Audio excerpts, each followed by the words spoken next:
ഇത് ദൈവനിശ്ചയമാണ്. ഇത് ലോക ചരിത്രത്തിൽ ആദ്യമായി ഈശ്വര ശക്തികൾക്ക് ജീവചൈതന്യം കൊടുക്കുന്ന ഏക സ്ഥലം.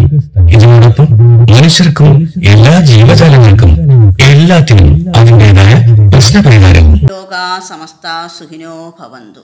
എല്ലാവർക്കും അറിയുന്ന കാര്യം തന്നെയാണ്. ചില ആൾക്കാർ അവരുടെ സമ്പത്ത് കൊണ്ട് ശ്രേഷ്ഠരാകും. ചില ആൾക്കാർ അവർക്ക് എന്തെങ്കിലും പ്രത്യേക കഴിവ് കാണും, അതിൽ വലിയ ശ്രേഷ്ഠത നേടും. ചില ആൾക്കാർ വിദ്യയിൽ കൊണ്ട് ശ്രേഷ്ഠരാകും. ചില ആൾക്കാർ അവരുടെ അറിവുകൾ വേറെ രീതിയിലായിരിക്കും, അതിലുകൊണ്ട് ശ്രേഷ്ഠരാകും. യഥാർത്ഥത്തിൽ ശ്രേഷ്ഠരാവുന്നത് ഒന്നേ ഒന്ന് മാത്രം, തൻ്റെ സൽക്കർമ്മങ്ങൾ. താൻ ചെയ്യുന്ന നല്ല പ്രവർത്തനത്തിൻ്റെ ഫലമായി ശ്രേഷ്ഠരാവുന്നവരാണ് ഏറ്റവും ശ്രേഷ്ഠമായ ജീവിതം നയിക്കുന്ന വ്യക്തി. അറിയുന്ന കാര്യം തന്നെയാണ്, അറിയാത്ത കാര്യമല്ല. അപ്പോൾ ഈ ശ്രേഷ്ഠത എന്ന് പറയുന്നത് നമ്മൾ ഉദ്ദേശിക്കുന്നതിനും അപ്പുറമാണ്. അതിന് വിദ്യാഭ്യാസം വേണ്ട, വലിയ വലിയ അറിവുകൾ വേണ്ട, സമ്പത്ത് വേണ്ട, ഒന്നും വേണ്ട. നമ്മളുടെ സദ്ഗുണങ്ങൾ നമ്മൾ എങ്ങനെയാണോ പ്രചരിപ്പിക്കുന്നത്, നമ്മൾ എങ്ങനെയാണോ ഏറ്റെടുക്കുന്നത്, മറ്റുള്ളവരിൽ നിന്ന് നമ്മൾ എന്തൊക്കെയാണോ അത് സ്വീകരിക്കുന്നത്, അതിനെ ആശ്രയിച്ചിരിക്കും. സദ്ഗുണങ്ങൾ മാത്രമേ ശ്രേഷ്ഠതയുടെ പട്ടികയിൽ ചേർക്കാൻ പറ്റുള്ളൂ. മറ്റുള്ള ഒരു കാര്യങ്ങളും ചേർക്കാൻ പാടില്ല എന്നോ ചേർക്കില്ല എന്നോ അർത്ഥം വരുന്നില്ല. പക്ഷേ ശ്രേഷ്ഠമായ ഗുണം ഏതെന്ന് ചോദിച്ചാൽ അവനവനിൽ പ്രവർത്തിക്കുന്ന സദ്ഗുണങ്ങൾ തന്നെയാണ്. ഒരാൾ നന്നായിട്ടത് പ്രവർത്തിച്ചാൽ അതിൻ്റേതായ ഫലം കിട്ടും. അതിന് പറയത്തക്ക ഒരു മാനദണ്ഡങ്ങളും വേണ്ട. താൻ ചെയ്യുന്ന പ്രവൃത്തി ആർക്കും ദോഷമില്ലാത്തതും മറ്റുള്ളവർക്ക് ഗുണകരവുമായതാണെങ്കിൽ ഉറപ്പായിട്ടും ഏറ്റവും വലിയ ഗുണം ഏതെന്ന് ചോദിച്ചാൽ അവരുടെ സൽപ്രവൃത്തി തന്നെയാണ്.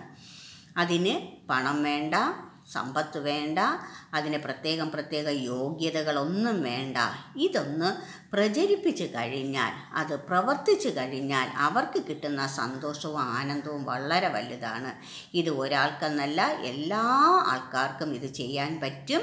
എല്ലാ ആൾക്കാർക്കും ഇത് നേടാനും കഴിയും. സൽഗുണത്തെക്കാളും വലുതായിട്ടുള്ളൊരു ഗുണം ഇല്ല എന്ന് തന്നെ പറയാം. ആവർത്തിച്ച് പറയുന്നത് മറ്റുള്ളവർക്ക് വിരസത ഉണ്ടാക്കാനോ മറ്റുള്ളവരെ വലുതാക്കി വേദനിപ്പിക്കാനോ ഒന്നുമല്ല. തന്നിലെ ഗുണങ്ങൾ കണ്ടെത്തി ആ സദ്ഗുണങ്ങളെ നിങ്ങൾ പ്രവർത്തിപ്പിക്കുക. എല്ലാവർക്കും ഇത് പറ്റും. ഭഗവാൻ ഇത് കൊടുക്കാൻ കഴിയും. എല്ലാവർക്കും അത് നേടാനും കഴിയും. എല്ലാവർക്കും ഇത് വേണം. സദ്ഗുണം തന്നെയാണ് ഏറ്റവും ശ്രേഷ്ഠമായ ഗുണം. അത് മനസ്സിൽ കണ്ട് പ്രവർത്തിക്കുക. എല്ലാവർക്കും ഈ മഹാഭാഗ്യം കിട്ടും. ലോകാ സമസ്ത സുഖിനോ ഭവന്തു. ഭഗവാന്റെ പ്രവർത്തനം നിങ്ങൾ ഏറ്റെടുക്കുക. നിങ്ങൾക്ക് ഭാഗ്യം ഉറപ്പായിട്ട് കിട്ടും. ഇന്നല്ലെങ്കിൽ നാളെ ആയാലും ഇതെടുത്തേ പറ്റുള്ളൂ. അതിനുള്ള ഭാഗ്യം നിങ്ങൾക്ക് എല്ലാവർക്കും വേണം. എല്ലാവരും ഇതെടുക്കണം. ലോകാ സമസ്ത സുഖിനോ ഭവന്തു. ഇത് നിങ്ങൾ അനുഭവിച്ചറിയുക. അനുഭവത്തിൻ ജഗന്നാഥനായി, ഓമേനിക്കു ജഗത് പ്രാണനായി, സന്മനസ്സിൻ ജഗത് ഗുരുവായി, ജനകഥ ഔഷധോ ഇല്യൂഷനി പ്രണാമം.